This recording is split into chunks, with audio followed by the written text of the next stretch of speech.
கர்த்தருடைய பரிசுத்த நாமத்திற்கு ஸ்தோத்திரம். நாம் இன்று வேதாகமத்தில் காணப்போகும் பகுதி பாபேல் கோபுரம். நோவாவின் பெரும் வெள்ளத்திற்கு பிறகு மனித இனம் மீண்டும் பெருகத் தொடங்கியது. மக்கள் அனைவரும் ஒரே மொழியை பேசிக்கொண்டும் பூமியின் கிழக்கு நோக்கி பயணம் செய்தும் சினாய் தேசத்தின் சமபூமியை கண்டு அங்கே குடியிருந்தார்கள்.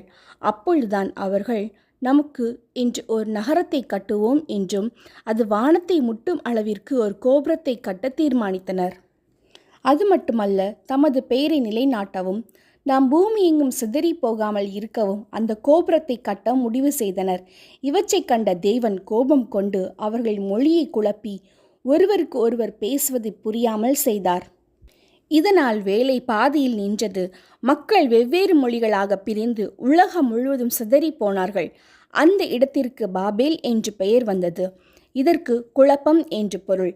எனவே என் தேவ பிள்ளைகளே, இந்த பாபேல் வீழ்ச்சியில் இருந்து நாம் கற்றுக்கொள்ளும் பாடம் என்னவெனில், மனிதர்கள் இந்த கோபுரத்தை கட்டியதன் முக்கிய நோக்கம் தங்களின் பெருமையை பறைசாற்றவும் கடவுளை விட உயர்ந்தவர்கள் என்று காட்டிக்கொள்ளவுமே.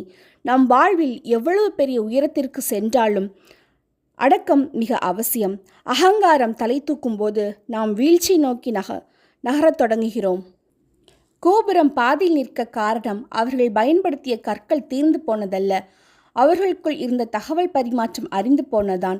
ஒரு குடும்பமாக இருந்தாலும் சரி, ஒரு அலுவலகமாக இருந்தாலும் சரி, சரியான புரிதல் இல்லை என்றால் எவ்வளவு பெரிய திட்டமும் தோல்வியில்தான் முடியும்.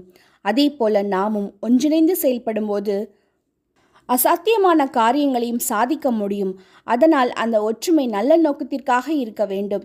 என் தேவ பிள்ளைகளே, நாம் ஒவ்வொருவரும் நமது வாழ்க்கையின் ஒரு கோபுரத்தை கட்டிக்கொண்டுதான் இருக்கிறோம். ஆனால் அந்த கோபுரம் எத்தகையது?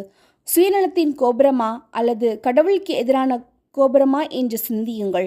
நம்முடைய கோபுரம் எப்பொழுதும் கர்த்தருக்கு பிரியமான விசுவாச கோபுரமாகத்தான் இருக்க வேண்டும். ஆமேன்.